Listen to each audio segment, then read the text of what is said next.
What's going on, guys? JSGC here, and we are here for another Manchester City match analysis. This time we're going to be analysing the match at Selhurst Park. Crystal Palace away, a very tricky, very nervous match for Manchester City, a potential slip up here. And so I'm pleased to say that we did end up coming with the win and ended up putting in a pretty decent performance too. So we're going to analyse this game. So to start off with the teams, we had no Zinchenko, no Fabian Delph, no Fernandinho. Not too sure what's up with Delph, but Zinchenko's only just come back, so it's to be expected that he might not have been in the squad. But for Fernandinho, apparently he's got a minor injury, and it's a will see situation as to whether he'll be fit for the Wednesday game against Tottenham Hotspur in the Champions League. Mind games coming from Pep. Sources have been saying that injury isn't too serious and he's in contention to at least feature in that game, which, you know, it's pretty good news. Anyway, Mendy going in at left back, sees Gundogan going in at defensive midfield. We played it quite a bit whilst Fernandinho was out injured. It worked quite well, and so he's gone back into that familiar position again. It allows Manchester City to play a little bit more attacking, in my opinion, when that is the case too. There was also Sterling, Leroy Sané, which I called for in the preview to this game, to start, and Aguero starting too. Bernardo Silva on the bench, which was nice, and we have Vincent Kompany starting, so a pleasant surprise to see Captain Fantastic returning back to Manchester City. Not too sure why John Stones isn't getting a lot of minutes. Him and Leroy Sané seem to always be hot and cold in the team. Strange. Anyway, for Crystal Palace, Benteke ended up starting this game. A surprise, he's not started since January in the Premier League for Crystal Palace, as Batshuayi was put on the bench. I'm not too sure why, as we saw Zaha and Townsend starting in this game, and I thought, this should be a good game, this even contest. Be interesting to see. I thought atmosphere might play a big role in this. If we allow Crystal Palace to get ahead, it's going to make this game very tricky. I'm pleased to say that didn't happen. Now, early chances into the game. First big talking point, David Silva's on the byline. Does ever so well. David Silva played a very good game in this game. Last couple of performances have been a bit, well, questionable. Some fans have been questioning his ability, but David Silva, obviously a very good quality player. The game suited him down to the ground, squares it brilliantly to Raheem Sterling. He's there on his weaker foot, did have time to take it on his right foot if he wanted to and smash it in the back of the net. Goes first time instead with his left foot and puts it just wide. And if I'm honest, big chance. Should have been bagging that one away, which ended up, in the end, costing Raheem Sterling his hat-trick in this game. 15 minutes in, Kevin De Bruyne picks up the loose ball, it's fed to him. He then looks up, sees the position of Sterling, plays in a wonderful vintage Kevin De Bruyne pass right into the path. Raheem Sterling's got the composure there and the pace to be able to get across, get in front of the defender, get in on goal and get his shot. Goalkeeper would be disappointed, particularly with his position there, because Raheem Sterling's able just to put the ball over him into the roof of the net. A lovely goal though, similar to Sergio Aguero's one that he scored. I think it was at Fulham, but that was a great goal. This one was just as good a goal, Raheem Sterling, and just what I was looking for. Another goal for Manchester City in the first 15 minutes. How many times have I said that this season?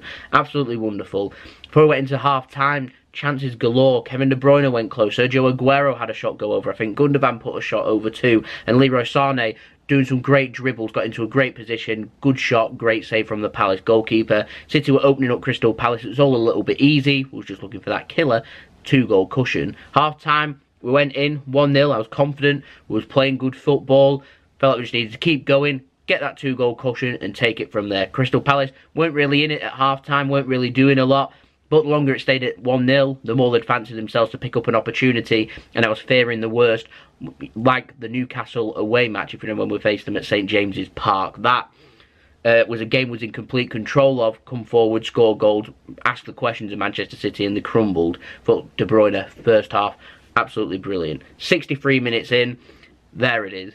2-goal cushion, that's what we was looking for. Lovely goal, Leroy Sané's on the left, plays in a good ball. Raheem Sterling's there, takes it first time on his left foot, goes the opposite way to the one that he put wide in the first half.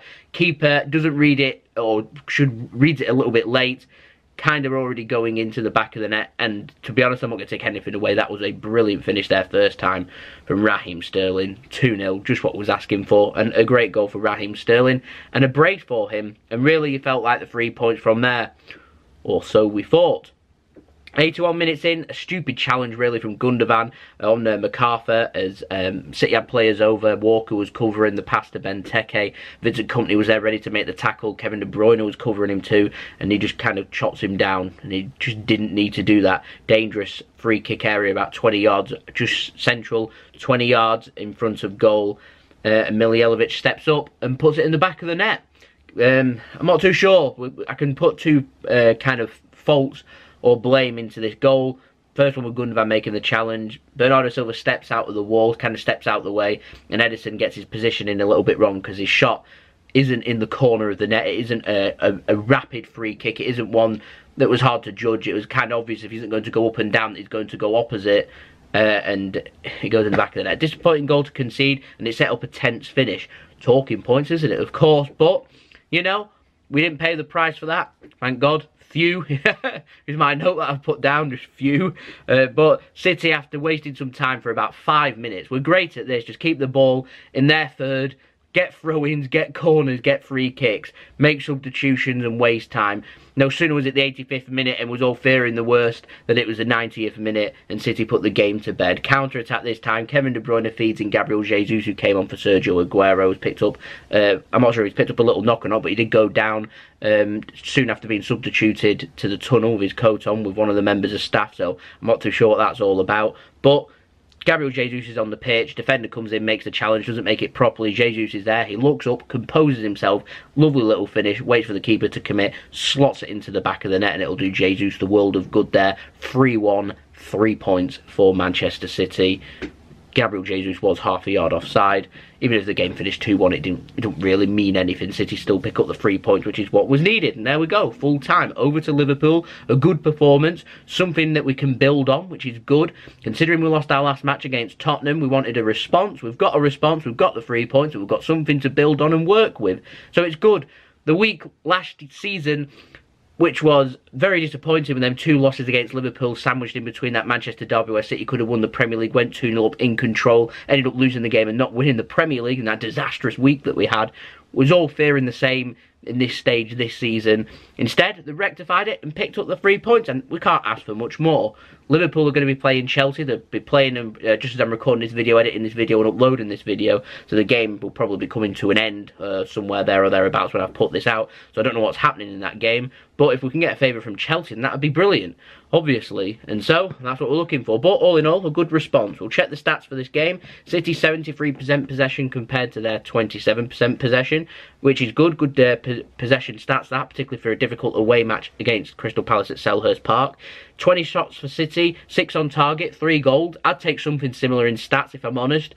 On Wednesday, if we can have 20 shots, 6 on target, 3 goals, that means then Tottenham have to score 2. Very difficult to do at the Etihad. Just 7 shots for Crystal Palace, 3 on target, so and obviously 1 goal, so it's not a bad turnover for them either. Going at the same ratio, near enough as what City were going at, maybe just putting a couple more of theirs on target.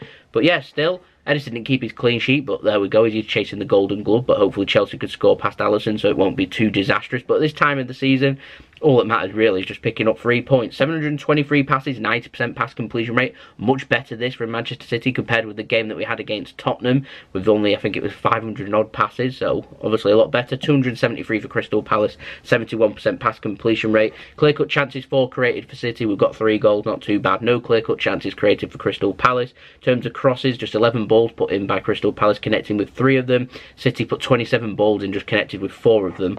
No idea why we put so many crosses in, but we do. 9 corners we had compared to their 2, and still we don't score off corners. I wonder if we even work on corners in training. We never seem to do anything. It feels like a waste. When we get a corner, I just know that we're not going to do anything off it. But there we go. 23 passes from Crystal Palace compared to City's 22. City connected with 8 of their 22 passes. Listen to this. Crystal Palace were quite aggressive, connecting with 19 of their 23 passes. That's an 87% rate. That's brilliant. Absolutely brilliant. 17 interceptions for Crystal Palace compared to City's 8, so more than doubled us. They've had 3 times as many blocks as us, nearly double the amount of clearances. Aerial threats, Crystal Palace were more dominant than City in the air too. Shouldn't come as a surprise. City ended up blocking more crosses, and the keeper was busier of the 2, making more saves too, and City committed more fouls. So good solid defensive stats there from Crystal Palace. It's just City have managed to find the net, get their clinical touch and put the ball into the back of the net and pick up the goals, which was what was needed. So like I said, more of the same on Wednesday would be great. But in summary, Vincent Kompany, nice to have him back. ace in this game. He was brilliant. Kevin De Bruyne, I feel like he's coming back and he's getting back into his rhythm. What a dangerous player he is going into these final few games of the season. Raheem Sterling, my man of the match. Should really have had a hat-trick, really, but he's got a brace. We'll take that every day of the week. Won us this game. Not too sure what's happened with Sergio Aguero. I'm just wondering if Jesus, if he has got an injury, Jesus may well be starting on Wednesday. That goal has done him a world of good. If they are both fit to go, it'll be interesting to see how fit Aguero is, whether there's any problems there. I've done this video before. Pep spoke after the game, so there might not be a problem there. I'm not too sure. If there is no problem there, you'd think he'd be going with Aguero, who scored loads of goals this season, but Aguero, you know, I'm being honest, didn't have a brilliant game in this game. Crystal Palace, never really in it, never really looked comfortable in this game. Just felt like City needed to improve when trying to see out games. It was clear that they wanted to see this out at 2-0. One mistake, all of a sudden you're giving them an opportunity to score, which they took, which was a good free kick, to be fair, and well put in. But it's good to see that we didn't crumble. We went forward, scored the goals, did the job, and got it done. Over to Liverpool. City, at this moment in time, sitting top of the Premier League. I think we've got 9 goal difference on Liverpool. We've both played the same amount of games. We've also got that game in hand coming up against Manchester United. Liverpool obviously playing against Chelsea today. Hopefully they can do us a favour and we can remain top going into next weekend's game against Tottenham, because that would be absolutely brilliant. But onto the game at Anfield. And we've got the game coming up in the midweek in the Champions League, where we're needing a performance and probably, you'd think, a 2-goal win. We won by 2 goals today. Can we do it on Wednesday? I'll of course be talking about that in the preview early into next week. So we've got that video to come up, so make sure, if you're interested, to stay tuned, press the red button, press the bell, subscribe, put your push notifications on, and stay tuned for all things Manchester City and all things football coming from me. Leave a big thumbs up if you enjoyed this video. Go check out my social media links in description below and popping up on screen if you want to go and search for me and follow me on there. Any help towards numbering gains there will be much appreciated. Any help towards number gains on here too would also be much appreciated, and I'll see you all again for the next video. We've still got another busy week coming up, but a good start to the week. 3 points. Hopefully Chelsea can do us a favour. Bring on Tottenham. So, I've been JSGC. I hope you'll have a wonderful rest of your day. Peace. Ciao for now.